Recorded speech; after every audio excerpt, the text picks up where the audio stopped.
Hello friends, welcome back to my channel. My name is Aubrey and I'm so happy to have you all here with me today.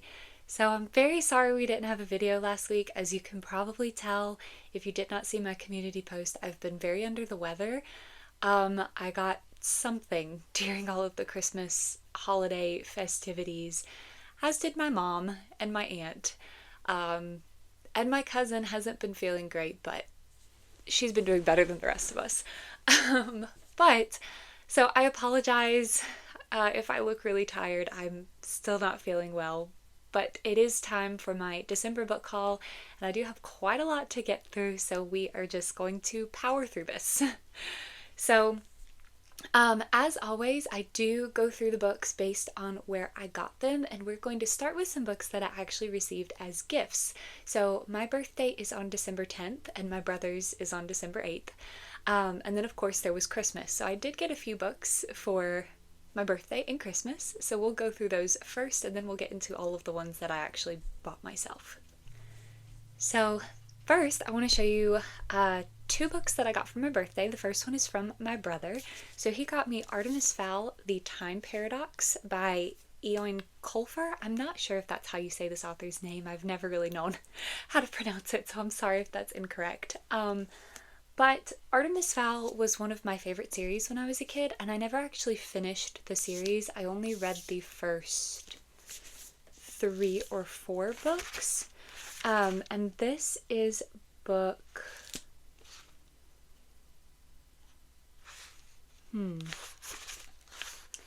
I think it's book 5 or 6. Yeah, I think it's book 6. So my brother found this at a used bookstore and got it for me as part of my birthday present, which was so sweet because I would like to finish the series at some point. So now I have another book that I can add in there, and then hopefully get the few that I'm still missing, and then maybe do a reread, probably do a reread of the first few and actually finish this series. Oh, I'm so sorry. Again, I'm not feeling well, so y'all are gonna have to bear with me, but I forgot to tell you what Artemis Fowl is about. So Artemis Fowl, we follow a young genius named Artemis Fowl. He actually, I think, is trying to maybe find some sort of treasure or something in the first book. Again, it's been a long time since I've actually read through these, but I know that he ends up encountering some fairies, gnomes, trolls, like those sorts of people. And it's just a really, really fun middle grade series. I know in the first few he is, like I said, trying to find different things or solve mysteries, and gets involved in this like other world that nobody else knows about, and it's just a lot of fun. And there's a lot of humor in here. It can be quite silly, and Artemis is, like I said, a genius and very rich, and so he can be like a bit, I don't want to say full of himself, but a bit like self-assured, I suppose. But it's just a really fun series, and I'm looking forward to actually finishing this. Then I also got a book from my aunt as part of my birthday present from her. So this is a book that I had actually put on my wish list for Christmas. So with like my aunt and uncle and cousins, and then our part of the family, we draw names every Christmas, and this was on my little like wish list for my name draw. But my aunt knew who had my name, so she knew they weren't getting me this, so she got it for me for my birthday. And that is The Blood of Queens. This is the second book in The Crow's Gambit by Alex C. Pierce. I read the first book, The Blood of Crows, was it last year? It may have been in like at the beginning of 2024. And I really, really enjoyed it. This is a self-published fantasy series. We follow a guy named Ren, who is a very, very accomplished thief. He actually works for this sort of, it's not really a guild. He works under this person who kind of like has his contract and forces him to do whatever jobs they would like him to do. And Ren is a really, really, really good thief. This is like what he's been raised to do. This is all he's really known. But at the beginning of the story, he goes on this one particular job that gets him kind of embroiled in this political conspiracy of sorts. He ends up having to go on the run. There is a lot of magic. There is a lot of like political happenings in this series. There is some romance that's starting to brew, and the way the second book ended, with one of our other characters, I am intrigued as to how it's going to continue. Like, I really want to know what's going to happen there. But it was a lot of fun, and have been wanting to get the second book for a while. I just haven't bought it for myself. So it was very sweet of my aunt to get this, and I'm really excited to continue this series. Then I also got some books for Christmas. So again, from my brother. He got me this cool copy of The Goblin Emperor by Catherine Addison. This is the first book in the Chronicles of Ozreth. And one of my favorite books of all time. And I do collect a lot of different editions of this, this book specifically, and the series in general. And so I did not have this edition, and he found it for me and got it for me, which was so sweet. But the Goblin Emperor, we follow Maya, who is the young half-elven, half-goblin son of the Emperor of the Elven Kingdom. And Maya is very much looked down on by a lot of people, including his father, because he is half-goblin, and there is a lot of prejudice in the Elven, I guess it's an empire, not really a kingdom.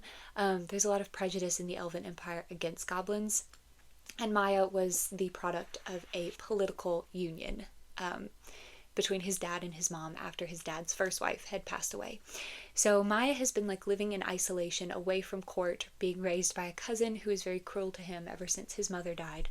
And one day at the beginning of the story, he gets a message that his dad and all of his older brothers, so everyone ahead of him in line for the throne, have all died in an airship accident. So now Maya is suddenly the emperor, which he never expected to be. He is thrust into court, trying to navigate this political landscape that he has only learned so much about, trying to figure out who he can trust, who is on his side, who hates him for who he is, because again, there's a lot of prejudice against goblins, and also trying to figure out if the accident that killed his dad and his brothers was actually an accident, or if someone is vying for the throne and perhaps he might be next.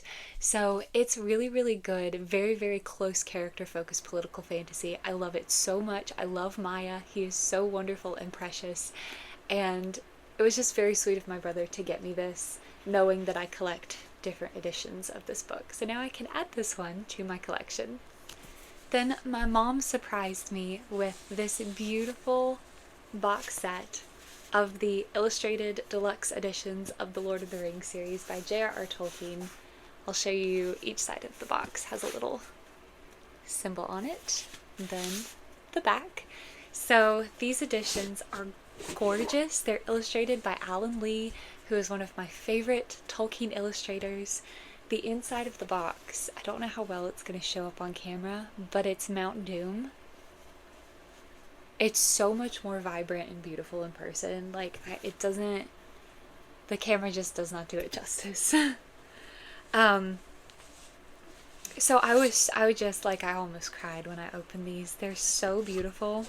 Let me show you. When you put them together, the sprayed pages, you can see the One Ring there. So it's like the One Ring in the stream before Sméagol finds it. And then the top and bottom are this nice blue color. And each book, as I said, is illustrated. We have a little image on the cover, and they each come with an art print of that little cover illustration. So for the Fellowship of the Ring, we have one of the Nazgul. For the Two Towers, we of course have, I think this is, yes, it is Helm's Deep. So I'll show you the art print, it's easier to see. But we have Helm's Deep.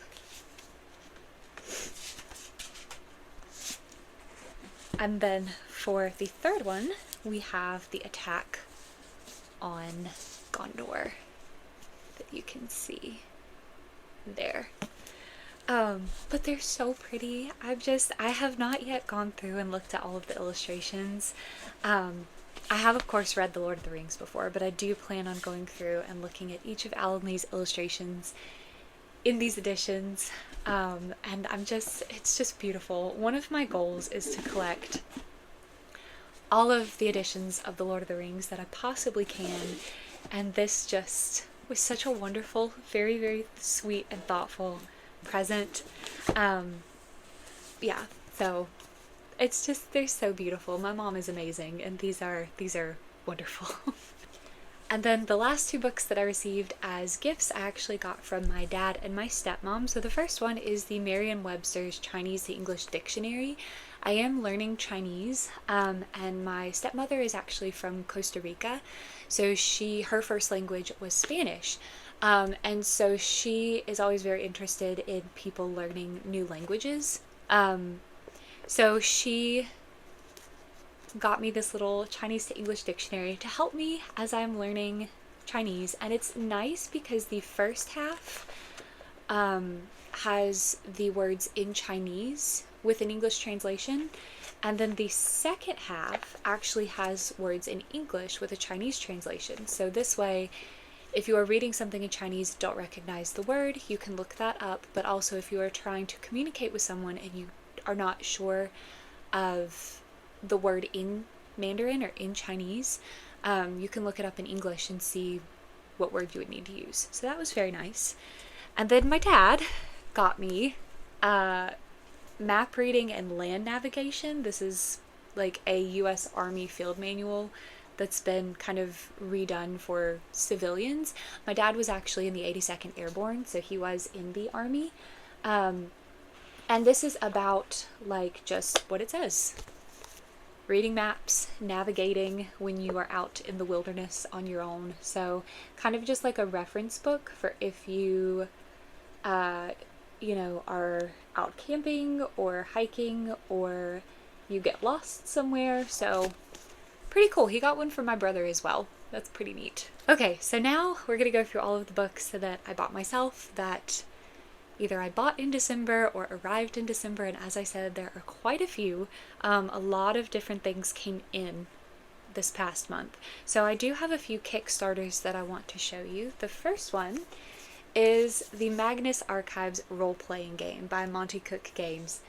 The Magnus Archives is one of my favorite podcasts of all time. It is a horror podcast. We follow a guy named Jonathan Sims, who has recently been promoted to be the head archivist at the Magnus Institute of London. And his job is to kind of organize the archives because they have been left in quite a state by the previous archivist who disappeared some years ago.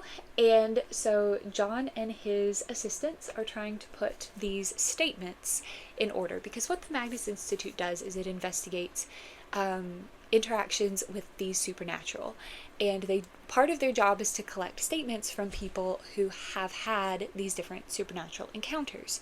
And part of John's job is to organize those statements, and one thing that he's trying to do is put them into a audio format. But some of the statements won't record digitally. They will only record on tape recorders, and they start to realize that maybe some of these statements have more truth to them than they at first expected. So it's just a wonderful, wonderful podcast. It can be really creepy and disturbing at times. And when they announced this Kickstarter for a tabletop RPG, I had to back it. And so it's so cool. There are some things that have not come in yet. Like the only thing that's come in is the rule book. But it goes over everything that you need, like how to build your character, different like monsters and NPCs that you can use. I don't want to like say a lot about it because the Magnus Archives, I do not recommend playing this if you have not listened to the podcast, because this will spoil so much. But it has rules, how to do statements, different things like that. So it's just very, very cool. My brother's girlfriend loves this podcast as well. I found out recently, and she has gotten him to listen to it. So while they were here over Christmas, I showed it to them, and they thought it was really, really cool. So maybe one day, once he's finished it, maybe we'll play a game together. But yes, so that was the first Kickstarter that came in. And then I had a Kickstarter that I backed for the 10th anniversary editions of the is it The Legends? Yeah, The Legends of Muirwood by Jeff Wheeler, which is the first series in Muirwood. And so these are the 10th anniversary editions. Kickstarter recommended it to me, and I thought that, and they have these gilded edges. They are naked hardcovers. So this is book 1, The Wretched of Muirwood. And I just thought that the story sounded very neat. I wanted to see it get funded because I feel like the author was just very excited about these. And so I backed it like a long time ago. I don't know much about it, but we have end paper artwork and it is signed. I don't know much about it except that I think it's very kind of classic fantasy, I believe, which I'm always up for. So it wasn't a super expensive Kickstarter, and again, I just remember thinking that the premise sounded like something I would enjoy, and it was, like I said, a long time. It's been a while since I backed it, so I was excited when they finally came in. Then we have book 2, The Blight of Muirwood, and I'm sorry I'm not giving a better synopsis. I just, at the moment, it also has gilded edges. My brain just can't think of the premise of what it's about. But I'm excited to read it. Then we have the signature, and if I like it, which hopefully I will, since I have 4 books here, there are other series in Muirwood that I could then continue with. And then we have book 3, The Scourge of Muirwood. Really pretty tree on the back. And again, our end paper art. And for some reason, this third one isn't signed. I'm not sure if that was intentional or if maybe this one got skipped over. I'm not sure. And then we have this little novella or short story. I'm not really sure how it would be classified at the moment, from the Legends of Muirwood, called In the Twilight Kingdom. So, also very nice. Okay. Then, the last Kickstarter that came in the month of December is An Illustrated History of Notable Shadowhunters and Denizens of Downworld by Cassandra Clare. This is part of the Shadowhunters Chronicles. I backed the Kickstarter to get the 4 books that they were releasing. Some of them have been released as like digital stories, but they were releasing them in like these special Kickstarter hardcovers. And even though I'm not, and here's the naked hardcover, even though I'm not really up to date with the Shadowhunters Chronicles, I did back these because that is something that I do really want to read. And so I wanted to have these because I know that after the Kickstarter, I don't think they were going to be available any longer. It has really pretty end papers, and this one is illustrated, so it's essentially, it goes through different characters and it has kind of a little bio of them and then an illustration of them. And this whole book is illustrated by Cassandra Jean, and it also came with this cute little art print. So yeah, very pretty. Alright, and again, I'm really sorry if I seem tired or out of it. I'm just still not feeling very well, but it's okay. We're gonna get through this.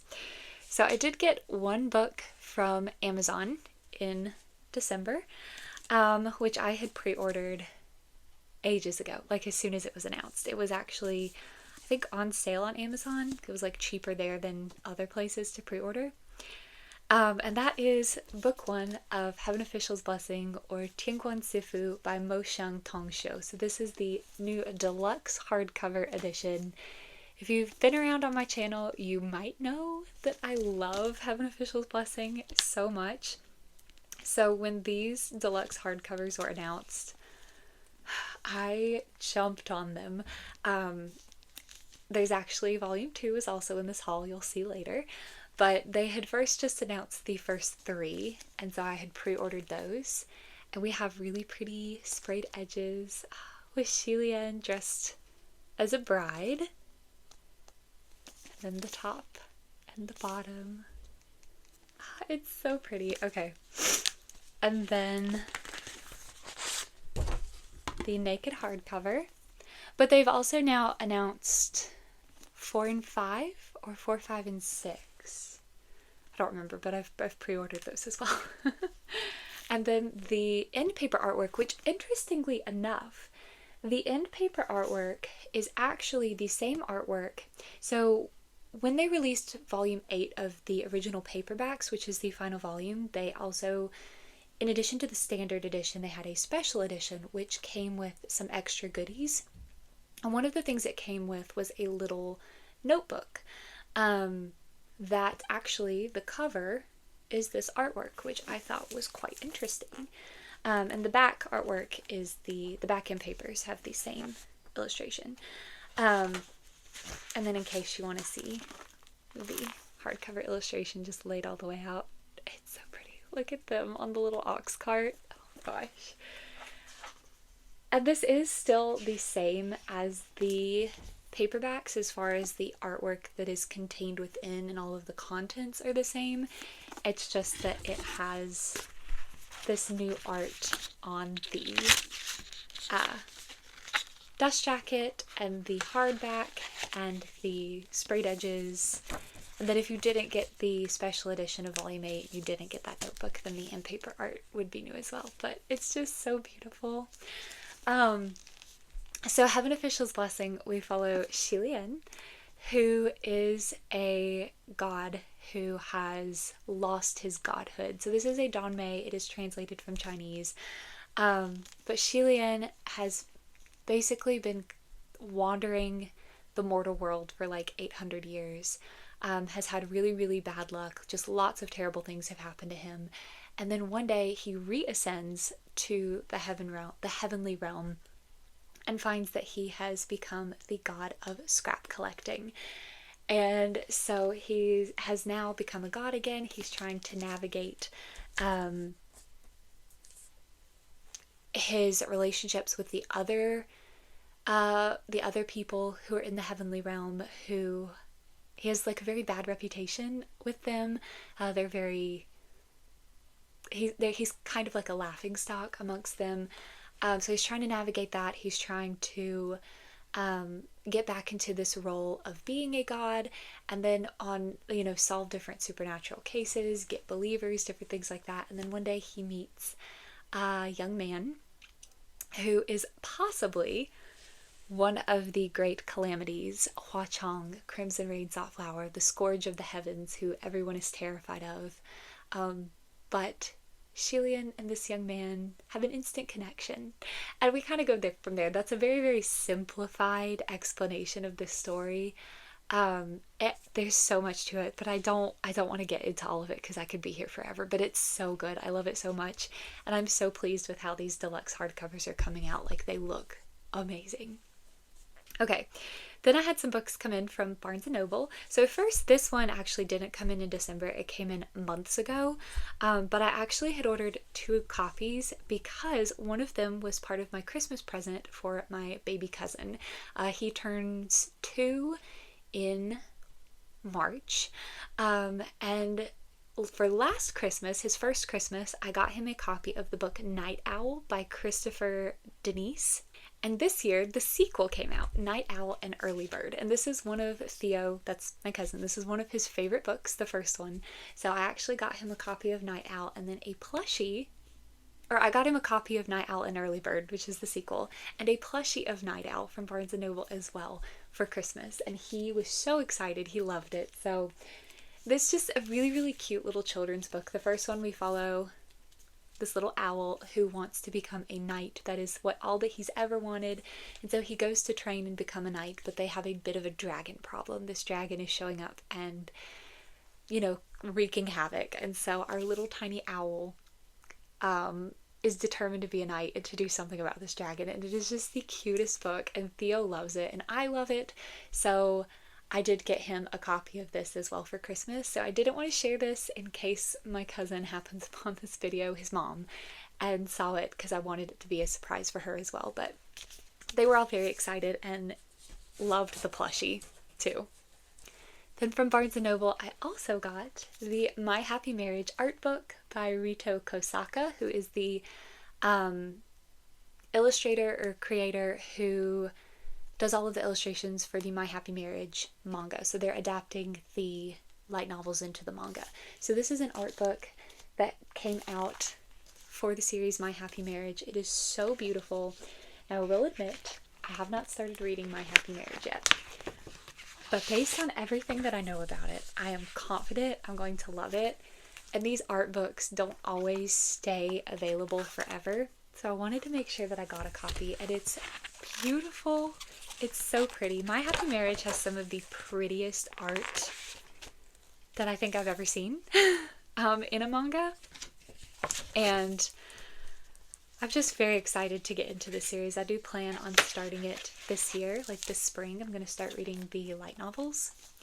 And so I just wanted to make sure that I got this. But My Happy Marriage, I cannot remember character names right now, but we follow this young lady who is put into arranged marriage with this man who has a very bad reputation. People say that he's very cruel and very cold. She has been mistreated by her family, and so she's just kind of resigned herself to living a life of mistreatment.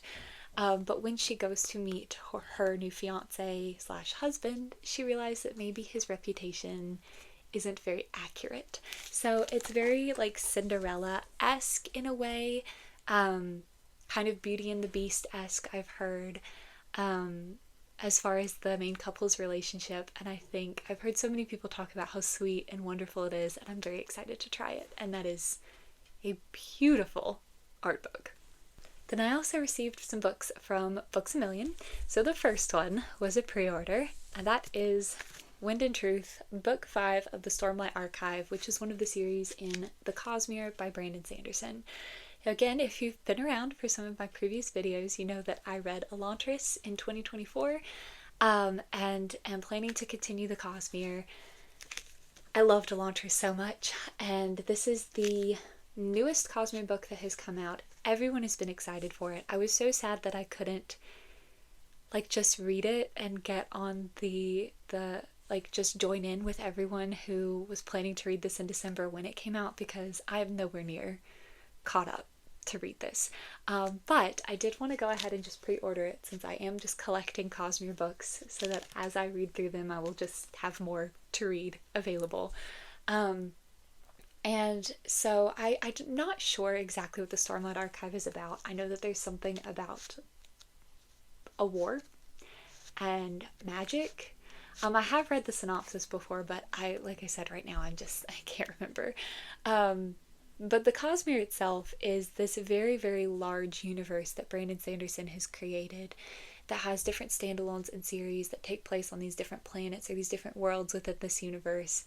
And Elantris was wonderful, and it was the first one. I am reading it in publication order because that is how I like to read these bigger interconnected series. And so now I have this one. Now I have all of the Stormlight Archive. So he's planning on continuing the Stormlight Archive in like another era, kind of like what he did with Mistborn, where there will be like a time skip.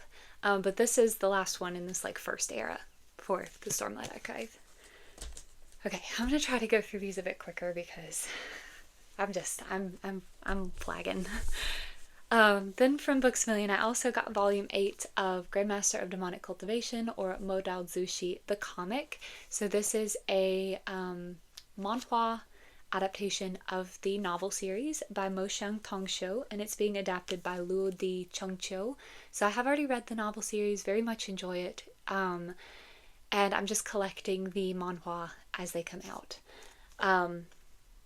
But for this series, we follow Wei Wuxian, who lives in a cultivation world and ends up involved. He's a member of a very prestigious cultivation clan and ends up involved in this war against this other clan who is trying to kind of take over the all of the different lands. And during this war, some very unfortunate things happen. He kind of becomes a scapegoat and vilified by some other people who are trying to seize power. But then there's also this other character named Lan Wangji, who Wei Wuxian meets when they are teenagers, and who is very much devoted to being on his side. And it's just very sweet. It is a Danmei story. Well, I say it's very sweet. The romance is sweet. A lot of terrible stuff happens in this series, so the manhwa is gonna make me cry. The donghua, so the animated show, made me cry. The novel made me cry. Novels. The live action adaptation, it's not really, well, the live action show that was based on this series made me cry. So whenever the manhwa has finished and I go back and read this story in a new format, it's also going to make me cry. Then I also got volume 2 of the deluxe hardcover for Heaven Official's Blessing. So you can see the dust jacket, the beautiful end papers with Hua Chong and Xi Lian. Or not end papers, sprayed edges. I'm so sorry. Then we have the naked hardcover. Very pretty and foiled. And then the end paper artwork. And again, if you would like to see the dust jacket illustration kind of laid out for you, there it is. Also just as beautiful as the volume 1, so super excited to see volume 3 when it comes out. Then I also got volume 20 of The Heroic Legend of Arslan. This is a manga series based on a light novel, or based on a novel series by Yoshiki Tanaka. It's being adapted into a manga by Hiromu Arakawa. It is my favorite manga series of all time. We follow Prince Arslan, who is the crown prince of Pars, which is based somewhat off of ancient Persia. And when he is 13, I think it's 13, at the beginning of the series, his kingdom is invaded by this neighboring country. And Prince Arslan has to go on the run, accompanied by no one except one of the knights of Pars, Daryan, who is amazing. And they're trying to find allies and figure out a way to reclaim Pars. It is wonderful. It is super violent. Arslan is precious and amazing. There's so much found family, and I've had volume 19 since it came out, and now that I have volume 20, because I do like to, a lot with manga series, wait until I have 2 volumes and read them together, so it feels like you get some more content. So now that volume 20 has arrived, I can read these 2 most recent volumes and then just wait again until the next 2 come out. But anyway, I love it so much, and I'm so happy to have this one. Although he is my least favorite character ever. I hate him. Why is he on the cover? Why? Looking at his face makes me angry. Okay, and then the last thing that I got from Books A Million in December is book 7 of The Husky and His White Cat Shizen, or Arha Hata the Baimal Shizen by Ro Babuchi Ro. I'm collecting these as they are released. It is a Danmei. We follow Moran, who at the beginning of the series is kind of the ruler of the entire empire, but he decides to take his own life because he is not happy with where his life is, what's happening, what he's done. But when he does, he wakes up as his teenage self when he was still a disciple at a cultivation clan. And he decides to use this second chance to make things better, right some wrongs, get revenge on the people he thinks have done him wrong, save some people who he lost. You know, basically just time travel, fix it. But he realizes that maybe some of the things he thought had happened he had actually misinterpreted, including the attitude of his shizen, or teacher, Chu Wanning. So it is a Danmei, there is romance. I've only read the first volume, but I am, like I said, just collecting these as they're released. This is a series I do plan on hopefully catching up on this year. I don't know how many books are going to be in it. I don't know how long the series is going to be, but we're already at volume 7, so I have quite a bit of catching up to do. Now we have some books from The Broken Binding. So first we have The Song Rising and The Mask Falling. These are books 3 and 4 in the Bone Season by Samantha Shannon.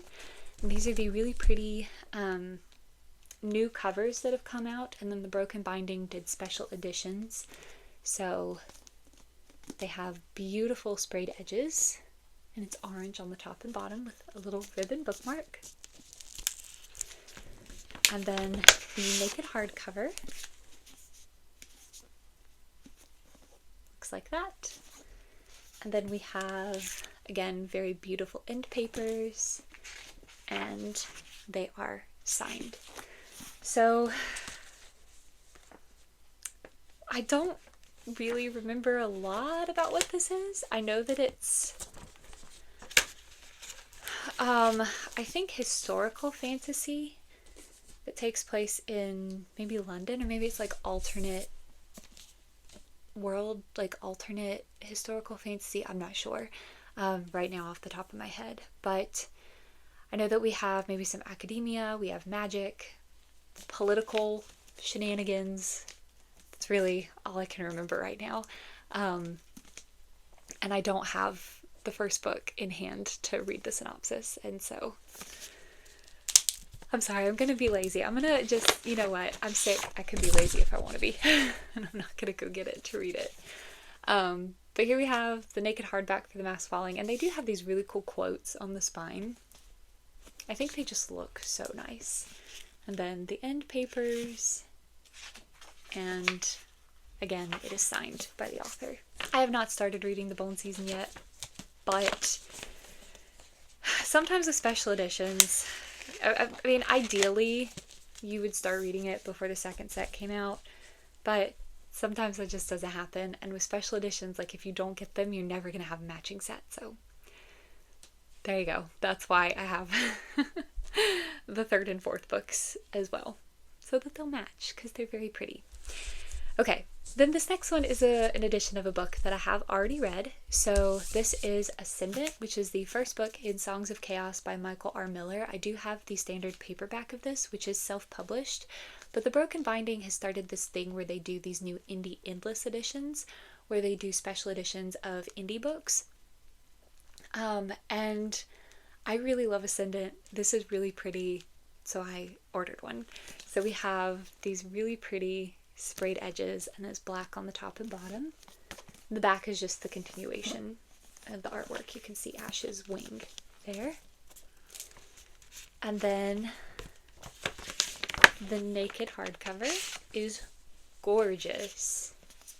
We have the cooking pot with all those constellations, and then the dragon egg on the back. Then we have the map as the end papers, and beautiful signature page there.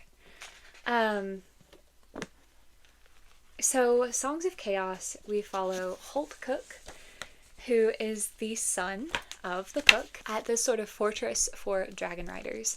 And Holt finds out one day that dragons don't actually always take care of their eggs. If they think that there is something wrong, some sort of defect with the egg, they assume the baby dragon is going to be weaker, and they will actually destroy the egg. So Holt rescues a defective egg, and a blind baby dragon hatches out of it, who he names Ash. As you can probably guess, if you've read any sort of dragon rider fantasy ever, they form a bond. Holt ends up becoming a dragon rider, even though he's not supposed to, based on his station. And they are suddenly part of this fight against the Scourge, which is this awful sort of curse that turns anyone infected into this bug-like zombie. So it's really fun. It is progression fantasy. I am really enjoying it. I've read the first two books, and so these indie endless editions are just so pretty. So I did splurge a little bit and order myself one. And then speaking of indie endless editions, I have In the Shadow of Kings, which is the second book in A Time of Dragons by Philip C. Quaintrell. This is the third series in Verda, which is a series that I really want to start. The first series is the Echoes Saga, which I do have the first book of, and I'm planning to start this year. I do have the first book in A Time of Dragons, also in the Indie Endless edition, and I'm really excited to read it. I know that, here's the sprayed edges, by the way, which are very pretty. And again, the back of the dust jacket is just the artwork continued. I know that this series is very classical epic fantasy. We have elves and dragons, and this series takes place before the Echoes Saga. So it's like a prequel series to that one. But I am going to start by reading the Echoes Saga first, because again, I do like to read these sort of bigger interconnected series in publication order so that I can see how the writer has developed the world and see kind of what Easter eggs they provide, and then it is signed by the author. So I am very excited to have this and hopefully to start the Echo Saga sooner rather than later and get into this massive world that Philip C. Quaintrell has created. Alright, then I got a few books from Crunchyroll and also a box set. So I'll just show these first and then show you the box set. So the first ones that I got are volumes 1 and 2 of Centaurs by Ryo Sumiyoshi, or Ryo Sumiyoshi. I'll just read you the... Actually, I'm going to show you the backs just because I think the art's really cute. But I'll just read you the synopsis for the first volume. A wild and proud warrior centaur from the mountains named Matsukaze, known as the red-headed rock tiger, is caught while protecting his son. He is traded to a feudal lord and taken to his land. There he meets another centaur, named Kohibari, whose village was burned down as a child. He is a tame centaur who had his arms amputated when he was captured, and has given up hope of escaping his human captors. If they can get over their differences and work together, they just might be able to return to the wilds as free centaurs. So, okay, this series seems very odd, but I've always loved centaur stories like legends and stuff, and I'm just intrigued. So it was on sale. I did get it for like a sale price, and with my Crunchyroll discount as well. So I'm just interested to see what it's going to be like and what it's going to be about, and hopefully I'll like it. And I'm going to be here. I'm just excited to see maybe some found family here. So yeah, I really hope I like it. Then I got a light novel, which is volume 2 of Lout of Count's Family by Ryo Han. So this is an isekai story. Our main character is isekai'd or transmigrated into the into a story that he has read, and he becomes not exactly like the villain, but one of the antagonists who meets like a kind of grisly end, and he decides that's not going to happen to him. He's going to change his fate and live out a very easy life and just kind of live the good life because he is rather rich. But of course he gets enmeshed in the plot, meeting the hero. You know, obviously things don't go as smoothly as he had hoped. And that's really all I remember from the synopsis from the first one, except I know he gets a baby dragon. And it just sounds really fun. It sounds really silly, and I do enjoy a good isekai story. So I am excited to read this one. I do already have volume 1. Haven't read it yet, but I do think it'll just be really fun to try. Then I had another pre-order come in. This is The Metalhead Next Door by Mamita. It is a cute little romance manga. It is a one-shot, so I'll just read the synopsis. Impoverished graduate student Kento nearly freezes to death outside his new, cheap, unheated apartment during a blizzard. Luckily, he's saved by neighbor Soshi, a quiet and somewhat frightening young man who dresses in all black. Although he exudes an aura that screams, "Keep away," his eyes, hidden behind long rocker hair, plead for something else. Over the following year, the two share meals together, but as the time passes, the closeted Kento finds it increasingly difficult to ignore his growing feelings. Will he choose to maintain the peaceful, happy times he's grown to love, or risk it all for the possibility of something more? So this just sounds really cute. I like a good little romance one-shot, and so I had pre-ordered this a while ago, and I'm excited to read it. Hopefully this winter, because it does sound like it at least starts in the winter, obviously, since there's a blizzard. Alright, so now the box set that I got from Crunchyroll. I had pre-ordered this ages ago. I actually mentioned it in a video at some point about pre-ordering it, but I got the box set for Delicious in Dungeon by, oh gosh, I don't remember who it's by, hold on. Ryoko Kui. So this box set is beautiful. This is what the front looks like. I'm going to try to do this without dropping it. It's very heavy. When you open it, it's a mimic. So Delicious in Dungeon is very much like a D&D style world where you have adventures going into dungeons and fighting monsters, including mimics. So when you open it, it is a mimic, but to get to the manga, you have to kill the mimic. And the whole premise of Delicious in Dungeon is that the characters can't stay for very long in the dungeons unless you have enough supplies, which is obviously quite difficult to get enough to make it down to really lower levels and not run out or have things spoil. So our main characters decide, in order to try to rescue one of their party who has basically sacrificed herself to save them, they are going to start cooking some of the monsters. So we have a nice little mimic dish there. And then we have volumes 1 through 14. And it does come with a little poster that has different monsters on it, but I'm not sure if any of that would be spoilers, so I don't want to like show it. But I have started watching the Delicious in Dungeon anime, and I did enjoy it. I'm not a huge fan of the idea of killing the monsters solely for eating them, but that's not really what they're doing. They're fighting them because they attack them anyway. So I mean, it's kind of like a survivalist, like a gourmet survivalist D&D type situation. And I had mentioned, as I said, ordering this box set in a previous video because for a long time this manga was so popular that volumes were just constantly out of stock, especially the earlier volumes. So when they announced the pre-order for this, I actually was able to get it on sale as a pre-order, as part of one of Crunchyroll's mini sales that they have. And not only was it cheaper than buying each volume individually, they were actually like guaranteed to get all 14 of them and not have to worry about them being in stock. So that was really nice. So it finally came in. It's got some little mushroom people on the sides. It's just very, very, very well presented. Then we have this sort of crest on the back. I have not finished the anime because I did decide that I want to read the manga and then go back and finish the anime once I've read the manga. So that's the last thing that I got from Crunchyroll.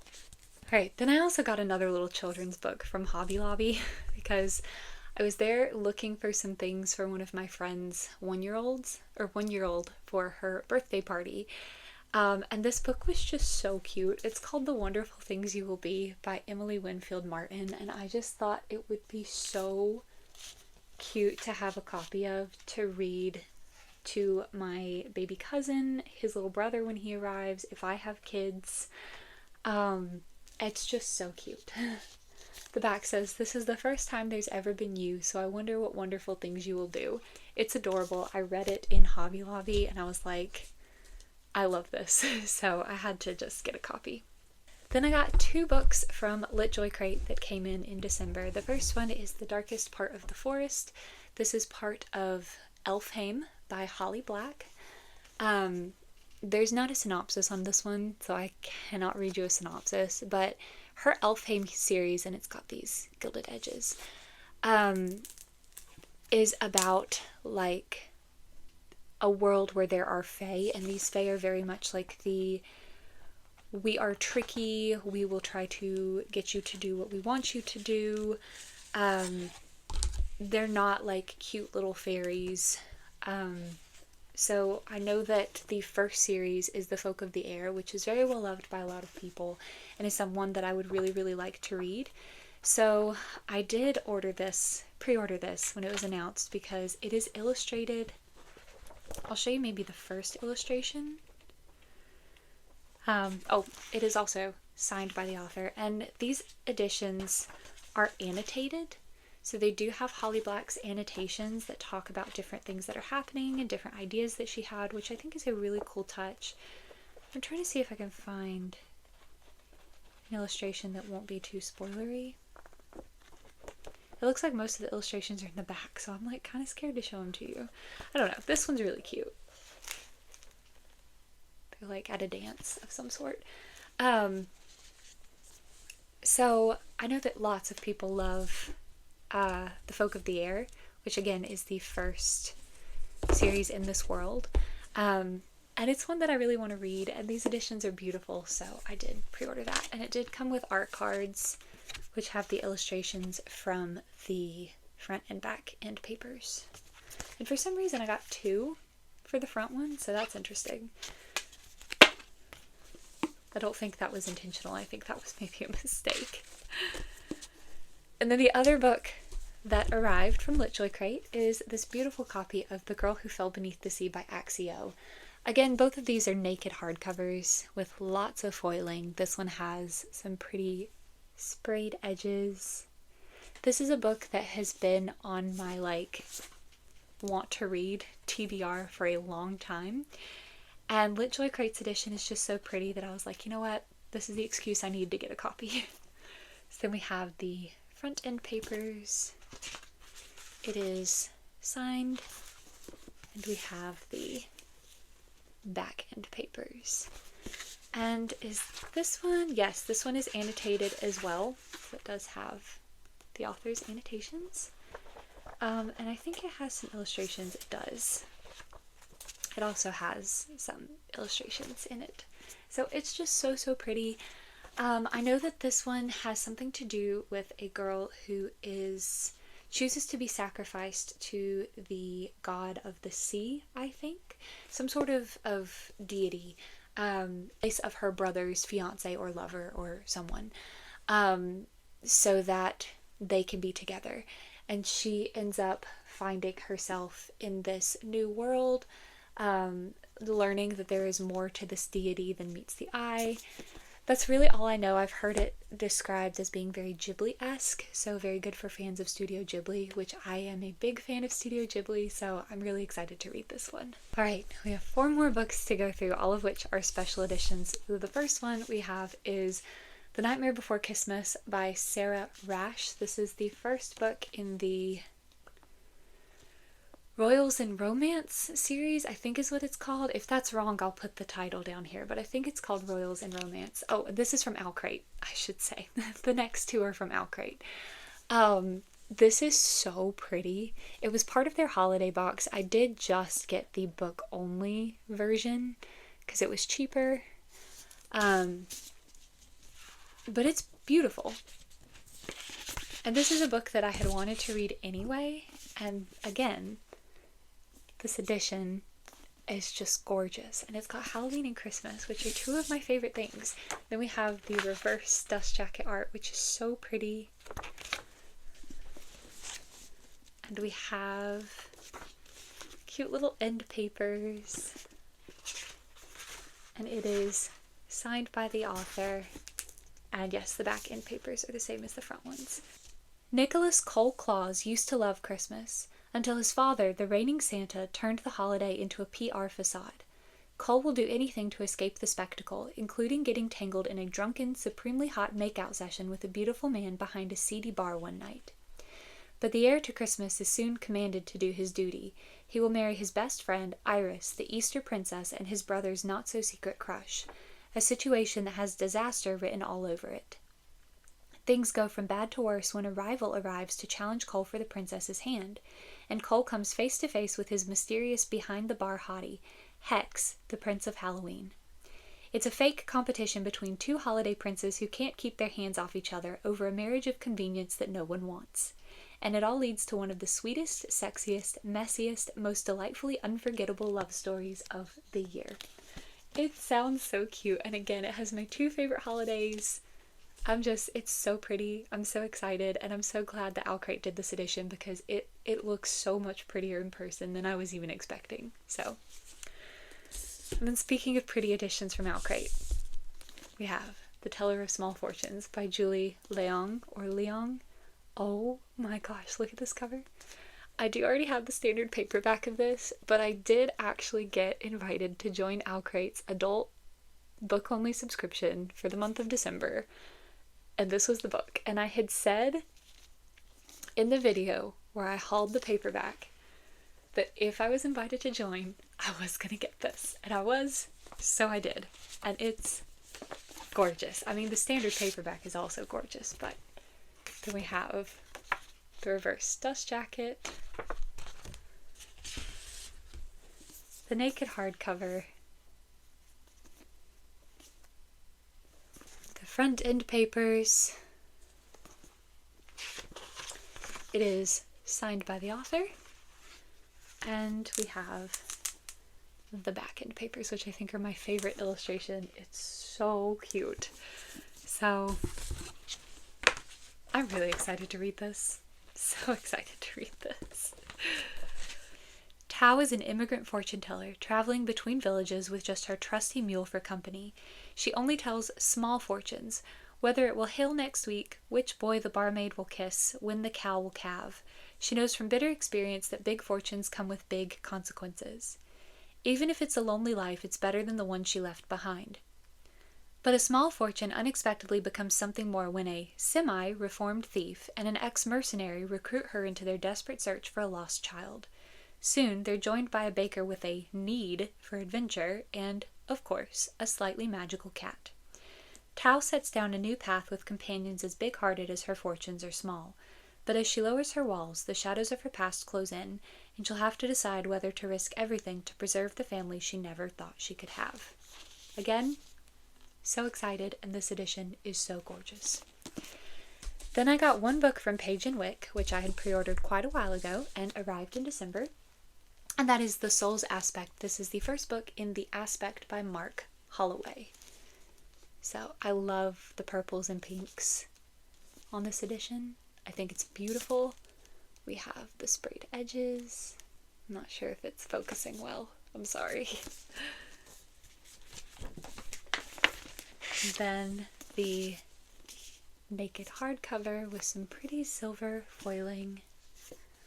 And then the end papers, and the front and back end papers are the same. And it is signed by the author. Kellum, the sickly son of a widowed physician, has devoted his life to learning his father's craft. Wanting to finally step out of his father's shadow, he embarks on a project of his own, seeking out the help of Thamia, the town's newly arrived alchemist and a rare wielder of magic. But Thamia has secrets of her own, secrets carried from the heart of the Empire itself, secrets that would steal Kellum away from his home and into the Empire's academy for magic users. The Assail Academy beckons, but can Kellum survive the academy and its brutal regime? And if so, what would he have to become? So we have magical academia. I don't know if it'll be dark academia or not, but I think it sounds fun and it's beautiful.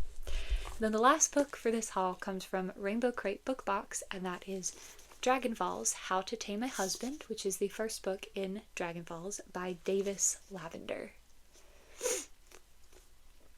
We have some sprayed edges.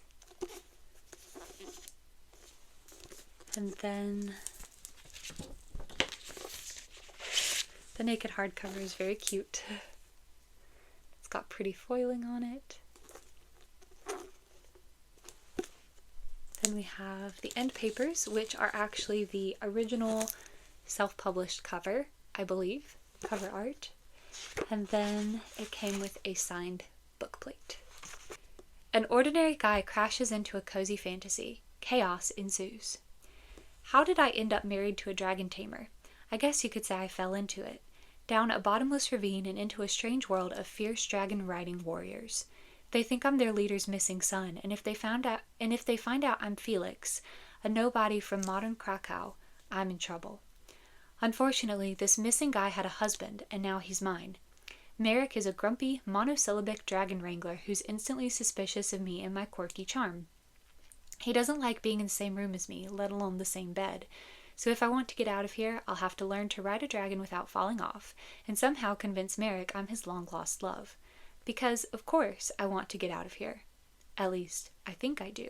So yeah, this sounds really cute. It's Dragon Rider, romance, isekai. Just sounds really fun, so I'm excited.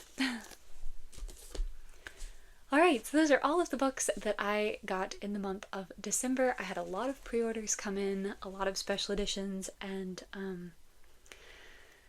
Kickstarters, as well as just standard pre-orders. So yeah, really big book haul this month. January's book haul is not going to be anywhere near this big, so this was a lot. But thank you guys so much for watching. Again, I'm really sorry if I have just been really blah during this video, because I feel really blah. I'm just really tired. So after I edit this, I think I'm just going to go maybe watch a show or maybe play Veilguard for a little bit. I think that sounds nice. But thank you all so much for watching. I hope that you're having a wonderful day or a wonderful night wherever you are. Happy New Year's to everybody. Here's hoping that 2025 is going to be even better than all the years before. And if you guys would like to leave a comment below, I would love to hear what books you got in the month of December. If you have read any of these and you're excited about them, just please keep your comments spoiler free. Or if you haven't if you haven't heard of any of these or read them, but me talking about them has made you excited for them, I would love to hear that as well. If you would like to leave an emoji, are they little firework emojis? Let's do maybe some little fireworks for New Year's. That would be nice. Or those little like poppers or something? I don't know. Some kind of New Year themed emoji of your choice. If you'd like to leave one with your comment, or if you don't know what to say but you just want to let me know you were here, you could just pop an emoji down there. I really genuinely like to talk to you guys in the comments. It really makes me really happy. So I'm saying really a lot. I just need to go take a nap. But anyway, again, thank you all so much for watching. I hope you're having a wonderful day or a wonderful night wherever you are, and I will see you in my next video. Hopefully I'll be well by then. So, bye. Look! Oh, Merry Christmas! Merry Christmas, Zella.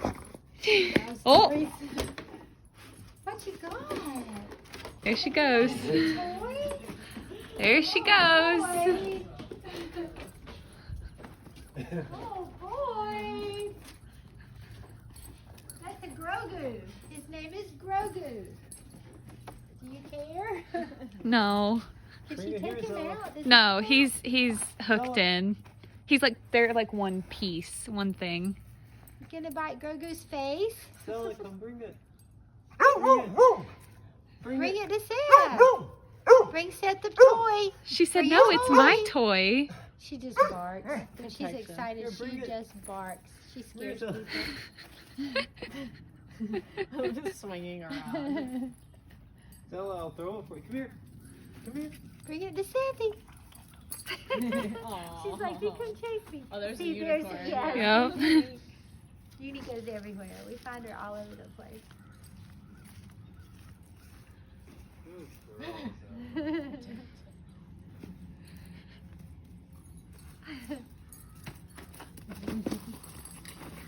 Oh boy! Poor Grogu. Oh, that's great because it will roll. See, Uni doesn't roll or anything. Poor Grogu.